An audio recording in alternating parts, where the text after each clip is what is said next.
बाबर आजम पाकिस्तान का सुकून है ये खिलाड़ी। आज वो विंटेज किंग बाबर आजम नजर आया, वो भूख नजर आई, वो कंट्रोल, वो कंपोयर, वो जिसके बारे में हम बात कर रहे थे कि पेशेंस नहीं है, टेम्परामेंट नहीं है, वो सब कुछ आज की इस इनिंग्स में दिखा। एक समय पाकिस्तान के 17 पर 3 खिलाड़ी आउट थे, लेकिन वहां से जो लाजवाब इनिंग्स खेली बाबर आजम ने, कहने को 49 रन है, सेंचुरी अभी आधी है लेकिन काम भी अभी आधा है, सच तो ये भी है। लेकिन जो रन बनाए इस खिलाड़ी ने, वो इस खिलाड़ी के कमबैक के लिए बहुत इंपॉर्टेंट। और सच कहूं तो जो आज ये नाक थी, वो ये क्या कहते हैं, वो तूफान से पहले की शांति होती है ना, ये उस तरह की इनिंग्स थी।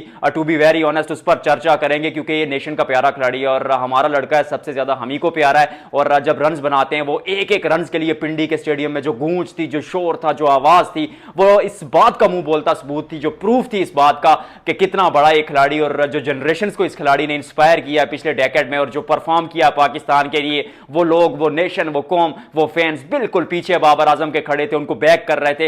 इस पर चर्चा करेंगे पाकिस्तान और साउथ अफ्रीका के तीसरे दिन के खेल की कंप्लीट जो एक लेखा जोखा है वो आपके सामने पूरी समरी रखेंगे, क्योंकि आसिफ अली पंजा खोल देते, 5 विकेट ले लेते, लेकिन साउथ अफ्रीका यार 228 पे 8 खिलाड़ी आउट हो गए थे, वहां से भी 400 के ऊपर रन बना जाते हैं। मतलब वो जो स्पिन पिच बनाने का फार्मूला था, वो कहीं अपने ही गले ना पड़ जाए, क्योंकि एक समय ऐसा लगा जब साउथ अफ्रीका ने वापस पाकिस्तानी बल्लेबाजों को चशान मसूद हूं, इमाम उल हक हूं या फिर अब्दुल्ला शफीक को जल्दी चलता किया, तो ऐसा लगा मुश्किलात होंगी। क्या यहां से पाकिस्तान अभी भी मुकाबला जीत सकता है? रिजवान भी वहां पर मौजूद है।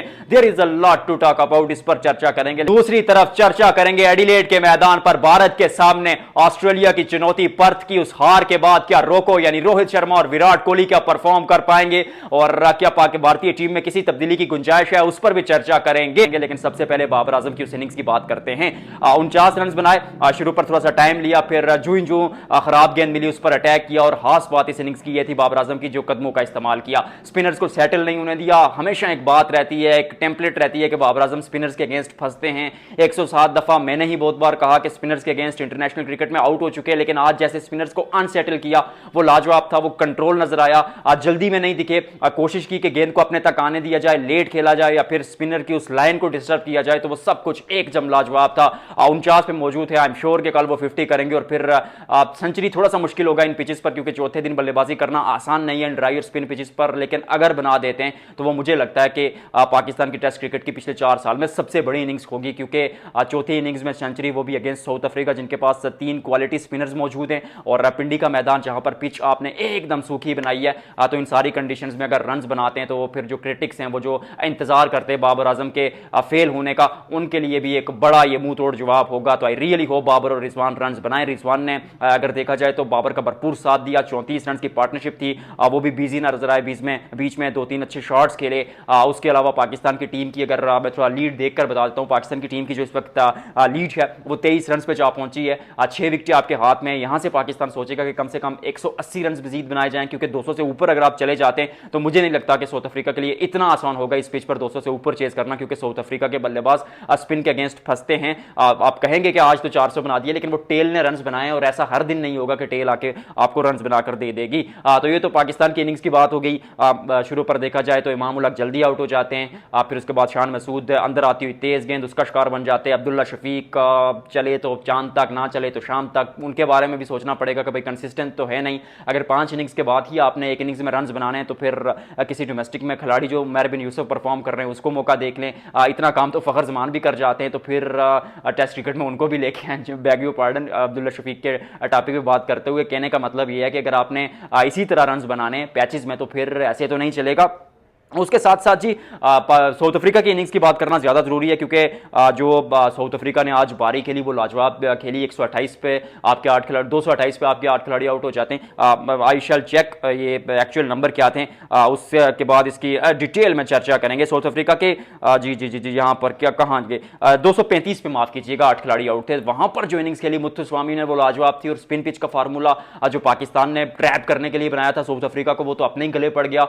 और जिस तरह साउथ अफ्रीका अनुष्का ने तैयारी की। मैंने हमेशा वीडियोस में बात की है कि यार टीमें अब तैयारी करके आती हैं, ऐसा नहीं है कि आप हर दिन जो है वो स्पिन पिच बना देंगे, ड्राई पिच बना देंगे और सामने वाली टीम को ट्रैप कर देंगे, ऐसा नहीं होता। सामने वाली टीम के पास वीडियो एनालिस्ट हैं, वो भी गेंद को लेट खेलना जानते हैं, उनके पास भी स्ट्रेटेजीज मौजूद है। I am not a coach, तो मैं ये तो नहीं बता सकता कि गेंद को लेट खेले या गेंद को स्पिन होते ही खेले, लेकिन जो चीज दिखती है वो तो बता सकते हैं। जिस तरह आज बल्लेबाजी की खासतौर पर जैसे नोमान अली और साजिद खान को टैकल किया, वो एक्स्ट्रा ऑर्डिनरी था। मुथुस्वामी और रबादा मतलब आउट ऑफ द बॉक्स आखिरी 2 विकेट्स के लिए 169 रन बना जाते हैं यार, अनबिलीवेबल सीन। और पाकिस्तान शाहीन शाह अफरीदी एक ही तेज गेंदबाज, उनको रबादा ने छक्का और चौका लगाया। अगर उनको आप अनसेटल कर देते तो फिर आपके पास तेज गेंदबाजी का ऑप्शन बचता ही नहीं है। तो फिर अब आप टेल की बात करें, यानी 9वें 10वें जो आखिरी बल्लेबाज होते हैं 9वें 10वें 11वें नंबर के, तो उनको तो फिर आप स्पिन से उस तरह आउट नहीं कर सकते टेक्निक के साथ, वो तो आपको गो फॉर हिट जाएंगे। तो वहां पर आपको एक तेज गेंदबाज चाहिए, लेकिन तेज गेंदबाज के पास पहले ही अटैक हो चुका था और फिर आपके पास दूसरा तेज गेंदबाज था नहीं। 3 स्पिनर्स को उन्होंने बहुत अच्छे खेला और साउथ अफ्रीका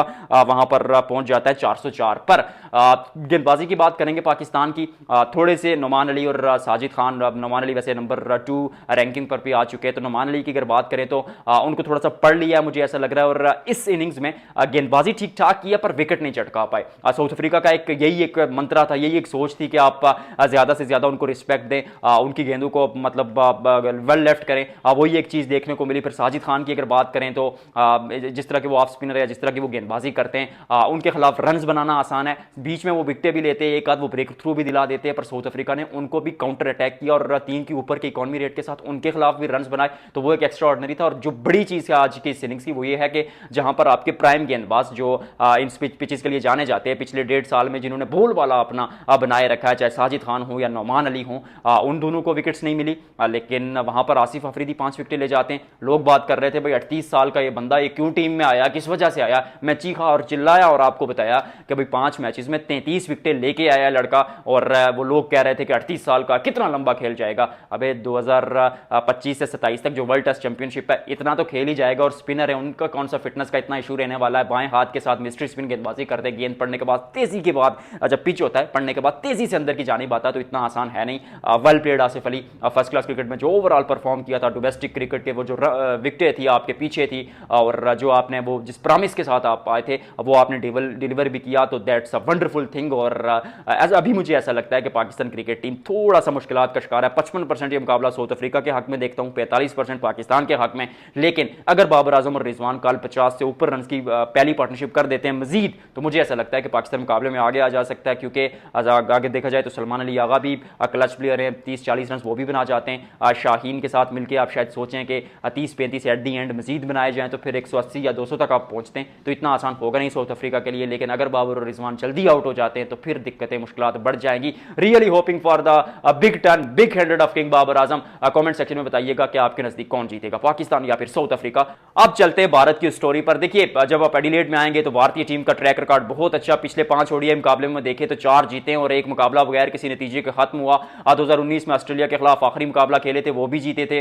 ओवरऑल 13 मैचेस खेले यहां पर, वहां से भी 9 मैचेस भारतीय टीम ने जीते हैं। तो फिर एडिलेड का मैदान आएगा, विराट कोहली के जिस फर्जी फॉर्मेट में रन देख ले एडिलेड के मैदान पर, बहुत रन बनाए इस खिलाड़ी ने। और एंड आई रियली होप कि एक दफा फिर वो किंग का अवतार नजर आएगा इस मैदान पर। पहले भारतीय टीम की प्लेइंग 11 की बात करते हैं कि क्या तब्दीली हो सकती है प्लेइंग 11 में और जो खबरें क्या है। फिर उसके बाद रोहित शर्मा, विराट कोहली और श्रेयस अय्यर और चर्चा करेंगे कि भाई क्या तब्दीली की जा सकती है। देखिए भारतीय टीम में सिर्फ एक ही तब्दीली की गुंजाइश है, अगर आप कुलदीप यादव को खिला देते हैं। और अगर आप कुलदीप यादव को खिला देते तो फिर आप ड्रॉप किसको करेंगे, ये एक बड़ी सिरदर्दी भारतीय टीम मैनेजमेंट के लिए। क्योंकि अगर आप हर्षित राणा और अर्शदीप सिंह को ड्रॉप करेंगे तो फिर एक तेज गेंदबाज आपके पास कम होगा। और ऑस्ट्रेलिया के साथ अगर आप 2 तेज गेंदबाजों के साथ जाते हैं तो आप थोड़ा सा पीछे रह जाएंगे, क्योंकि आप सोचेंगे कि यार पेस और बाउंसी कंडीशंस है जैसी भी हैं, एडिलेड की पिच अगर बल्लेबाजी के लिए भी साजगार है, फिर भी वहां पर आपको एक तेज गेंदबाज चाहिए। तो फिर वहां पर तो दाल नहीं गल रही कुलदीप यादव की। दूसरा जो ऑप्शन है कि आप वाशिंगटन सुंदर को बैठाकर कुलदीप यादव को खिला दे, लेकिन उसके बाद ये हो जाएगा कि फिर 8वें नंबर तक बल्लेबाजी नहीं होगी, फिर 6वें 7वें नंबर तक बल्लेबाजी होगी। क्योंकि अक्षर पटेल भी उस तरह की बल्लेबाजी के लिए नहीं जाने जाते।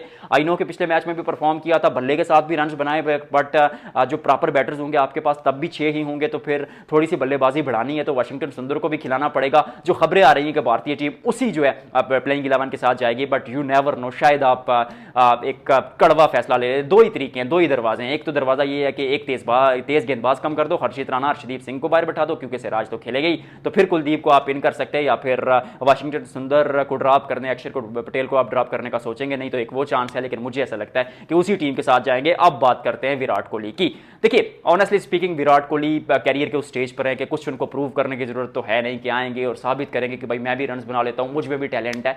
Everybody knows he is a legend of the game. Same for Rohit Sharma, और उन दोनों के लिए यही है कि पिच पर जाएं और ज्यादा से ज्यादा समय बिताएं पिच पर और कुछ रन बनाएं, क्योंकि एडिलेड का मैदान शायद आखिरी बार इस मैदान पर खेलेंगे दोनों, क्योंकि 2027 तक आगे कोई सीरीज है नहीं शेड्यूल भारत की वनडे फॉर्मेट में ऑस्ट्रेलिया में, तो फिर 2027 का वर्ल्ड कप अभी दूर है। उसके बाद तो मुझे ऐसा लगता है कि शायद विराट कोहली और रोहित शर्मा आपको खेलते हुए ना नजर आए। कई लोग तो ये भी बात कर रहे हैं कि शायद 2027 का वर्ल्ड कप भी ना खेलें, बट आई थिंक कि 2027 का वर्ल्ड कप खेलेंगे, क्योंकि खबरें ये आ रही हैं कि विजय हजारे ट्रॉफी के लिए दोनों ने अपनी अपनी टीमों को ये कह दिया कि भाई हम अवेलेबल हैं, कुछ मैचेस हम खेलेंगे। तो अगर विजय हजारे ट्रॉफी खेलेंगे, आईपीएल में भी बीच में एक्शन में नजर आएंगे, तो उसके साथ साथ आप ओडीआई फॉर्मेट तो खेल ही रहे, तो फिर 2027 के वर्ल्ड कप के लिए आपका वो नाम है। और तीसरी बल्कि अहम चीज ये है कि भारतीय टीम में क्या रोहित शर्मा और विराट कोहली अगर परफॉर्म नहीं करते तो क्या हो पाएंगे। देखिए सबसे पहली चीज इसमें जो सबसे पहला मुद्दा, सबसे पहला पॉइंट आपके सामने रखूंगा कि विराट कोहली और रोहित शर्मा अपने नाम के लिए टीम में नहीं है। ऐसा नहीं है कि दोनों लेजेंड्स है और भारत को बहुत सर्व किया तो फिर वो आपकी टीम में आए। उन्होंने कंसिस्टेंटली रन्स बनाए। चैंपियंस ट्रॉफी 2025 रोहित शर्मा के फाइनल की वो नाक देख लें, विराट कोहली की अगेंस्ट ऑस्ट्रेलिया वो मैच विनिंग इनिंग्स देख ले, पाकिस्तान के खिलाफ वो सेंचुरी देख ले, तो दोनों ने वहां पर भी परफॉर्म किया है। सिर्फ एक मैच बुरा गया है और आप लोगों ने शोर डाल दिया, रोको फेल हो गए, क्या होगा क्या नहीं। भाई मतलब किसी को डिसरिस्पेक्ट करने से ही तो काम नहीं चलेगा। Legends of the game over the years कितने मैच जिताए भारत को, और मुझे लगता है they deserve a beautiful farewell. और जिस तरह के वो लेजेंड्स ऑफ द गेम है और जिस तरह विराट कोहली की फिटनेस है और जो प्रैक्टिस कर रहे हैं, जो मेहनत कर रहे हैं, और एट दिस स्टेज कोच या कोई बंदा मुझ जैसा तो आपको सिखाएगा नहीं कि आपने क्या करना है, खुद जाएंगे परफॉर्म करेंगे। इन कंडीशंस में कमबैक करना विराट कोहली को बखूबी आता है। वी शैल फाइंड आउट क्या होता है। आपको क्या लगता है कमेंट सेक्शन में जरूर बताइएगा। वीडियो को लाइक और शेयर करने का। आपसे मिलते हैं अगले व्लॉग में।